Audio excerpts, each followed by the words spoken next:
नमस्कार, जय हिंद। मेरा नाम है संजय और आप देख रहे हैं agri mantra, changing the way of thinking. इस सेशन में हम बात करने वाले हैं RAEO और SADO के पार्ट नंबर 4 के बारे में। अभी तक 3 सेशन हो चुके हैं, 3 वीडियो आ चुकी हैं इस स्पेशल सीरीज़ की।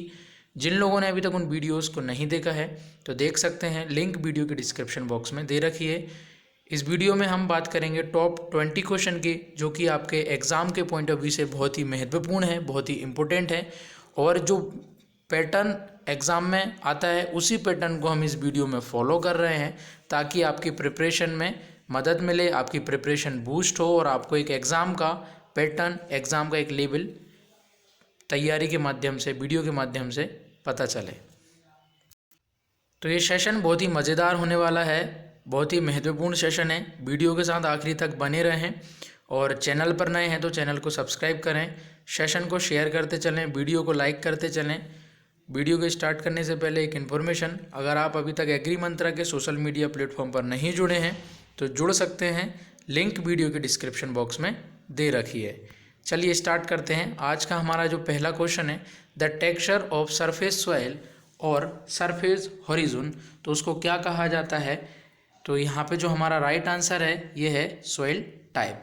मतलब कि यहाँ पे बोल रहा है सरफेस सॉइल, ठीक है, उसका जो टेक्सचर है सरफेस सॉइल या सरफेस हॉरिजॉन। हमने पढ़ा था सॉइल साइंस की वीडियो में, जो हॉरिजॉन होता है उसमें अलग अलग मिट्टी में अलग अलग मतलब प्रकार होता है मिट्टी का। तो जो हॉरिजॉन है मतलब उसी से पता चलेगा ना सरफेस ऑफ सॉइल से किस प्रकार की मिट्टी है, तो उसको क्या कहते हैं, उसको हम सॉइल टाइप कहेंगे। बहुत अच्छा क्वेश्चन था, आपको इसको याद रखना है।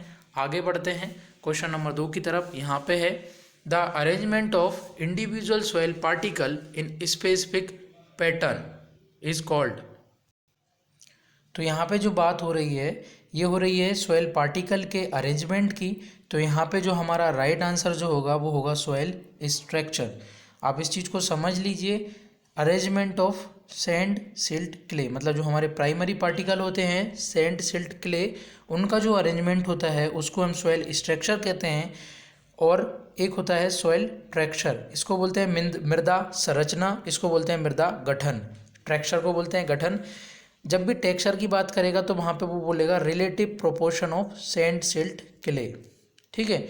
जब भी रिलेटिव प्रोपोर्शन में बात होगी सैंड सिल्ट क्ले की तो आपका आंसर सॉइल टेक्सचर जाएगा। यहाँ पे अरेंजमेंट की बात हो रही है, उनकी व्यवस्था की बात हो रही है सैंड सिल्ट क्ले की, तो जो हमारा राइट आंसर है वो सॉइल स्ट्रक्चर होगा। बहुत अच्छा क्वेश्चन है, कई सारे एग्जाम में आया हुआ क्वेश्चन है, महत्वपूर्ण क्वेश्चन है, आपको इसको याद रखना है। आगे बढ़ते हैं क्वेश्चन नंबर 3 की तरफ। यहाँ पे है the cellulose content in humus is about, मतलब कि जो सेल्यूलोज की मात्रा होती है ह्यूमस में वो कितने प्रतिशत होती है, तो लगभग 20% के आसपास होता है। तो हमारा जो राइट आंसर है वो है 21%। बहुत अच्छा क्वेश्चन है, याद रखना है। क्वेश्चन नंबर 4 हमारा, which of the following is not a primary major nutrient. बहुत अच्छा क्वेश्चन है और इसके रिगार्डिंग आपको एक टिप्स भी देना है। क्या होता है, बहुत से बच्चे, बहुत से स्टूडेंट जब एग्ज़ाम देते हैं तो वो कंफ्यूज हो जाते हैं, या एग्ज़ाम का जो उनके अंदर प्रेशर होता है, जो डर होता है, उसके कारण एग्ज़ाम में जो क्वेश्चन पूछ रहा है वो उसको इजी क्वेश्चन को भी गलत कर देते हैं। जैसे कि इसमें पढ़ लिया प्राइमरी मेजर न्यूट्रिएंट, नाइट्रोजन या फॉस्फोरस में कुछ भी लगा दिया, लेकिन यहाँ पे वो पूछ रहा है नॉट।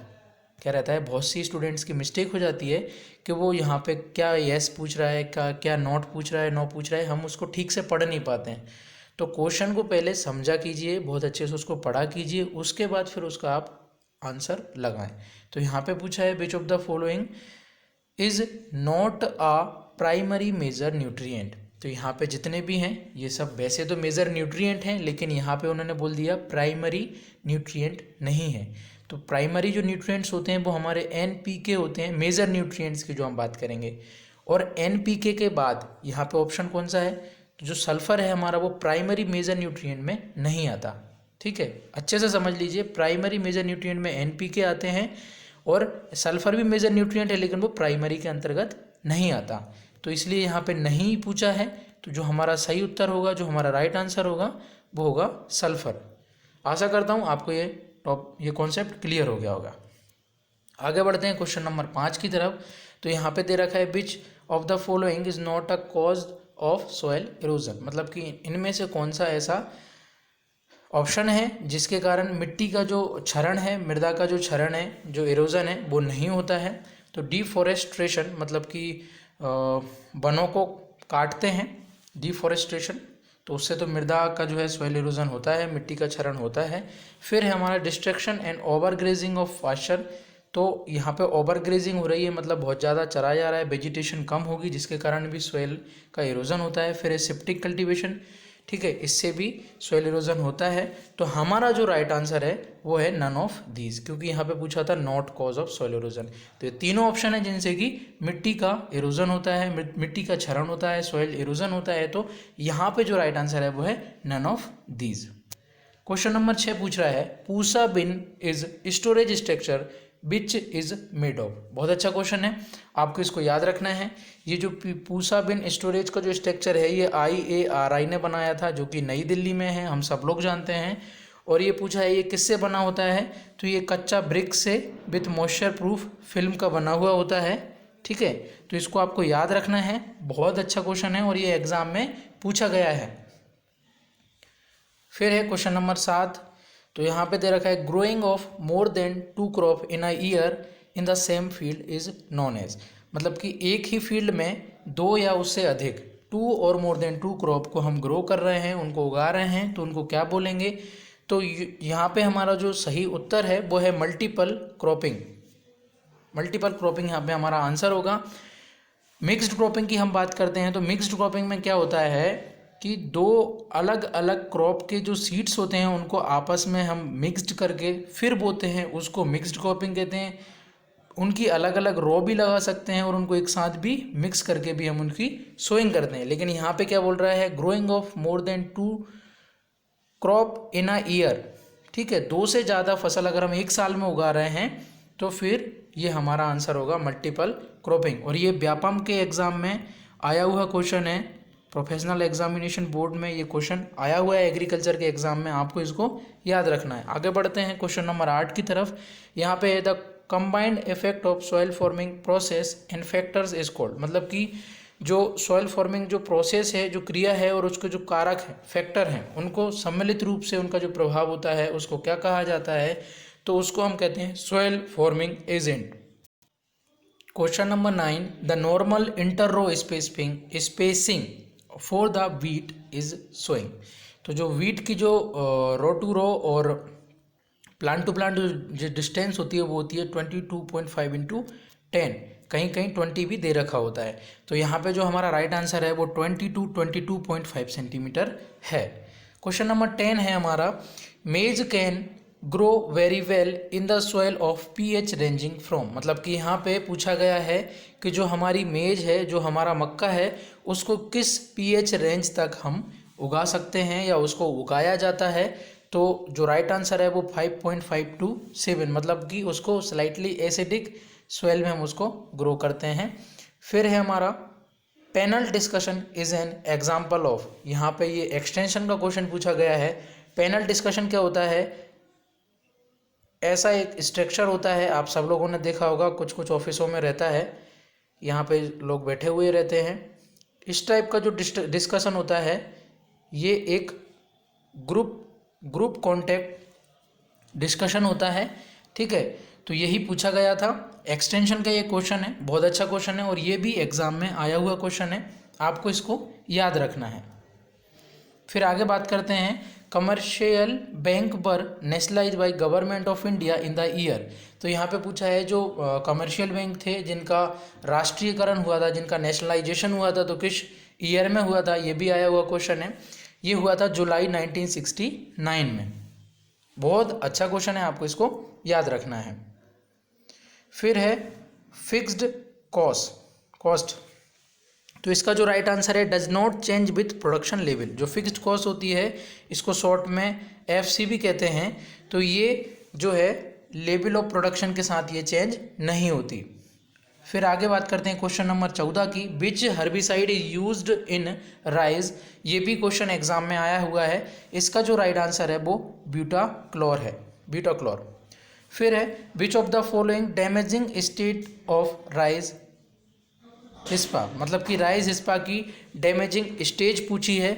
तो यहाँ पे जो राइट आंसर है वो है बोथ ए एंड बी। और जो राइज हिस्पा है इसका जो साइंटिफिक नेम है ये डिक्लो डिस्पा आर्मीजेरा है, ठीक है। इसकी जो लार्वल स्टेज है और एडल्ट स्टेज है दोनों इफेक्ट करती है, दोनों डैमेजिंग स्टेज होती है। तो यहाँ पे जो हमारा सही उत्तर है वो है both A and B. Question number 16, which insecticide can be used for control of rice stem borer. तो यहाँ पे पूछा है जो राइज स्टेम बोरर के लिए कौन सा इंसेक्टिसाइड का यूज़ करेंगे जिससे वो कंट्रोल हो। तो यहाँ पे जो हमारा राइट आंसर है वो है chlorpyrifos. Question number 17, directorate of sorghum research is located at. तो ये हमारा जो डायरेक्टरेट ऑफ सोरगम रिसर्च है ये है हैदराबाद में, ये भी आपको याद रखना है। फिर है मूंग वेराइटी पूसा बैसाखी बाज डेवलप्ड थ्रो। तो इसका जो राइट आंसर है वो है प्योर लाइन, प्योर लाइन से ये डेवलप की गई थी। तो कुछ जो महत्वपूर्ण वेराइटी हैं सभी क्रॉप्स की, उनको भी आपको एग्ज़ाम के पॉइंट ऑफ व्यू से याद रखना है, उनको प्रिपेयर करना है। कुछ वेराइटी जो कि एग्ज़ाम के पॉइंट ऑफ व्यू से महत्वपूर्ण है, उनके कुछ अलग कैरेक्टर हैं बाकी वेराइटी से, तो उनको आपको याद रखना है। फिर बात करते हैं farmer having land less than 1 hectare is known as. उसको मार्जिनल कहा जाता है।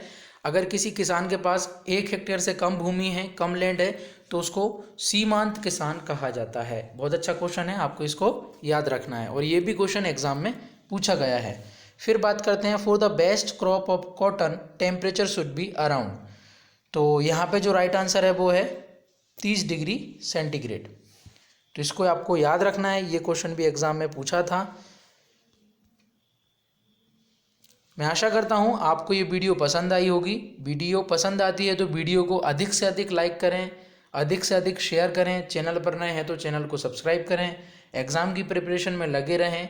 एग्ज़ाम के पॉइंट ऑफ व्यू से ही हम क्वेश्चनों को लेके आते हैं, जो एग्ज़ाम में पैटर्न है उसी पैटर्न को हम आपको वीडियो के माध्यम से लाते हैं। तो वीडियो को बहुत अधिक से अधिक शेयर करें। चैनल पर नए हैं तो चैनल को सब्सक्राइब करें। एग्री मंत्रा के सोशल मीडिया पर भी जुड़ सकते हैं आप, लिंक वीडियो के डिस्क्रिप्शन बॉक्स में दे रखिए। वीडियो को पूरा देखने के लिए धन्यवाद। जय हिंद, जय भारत।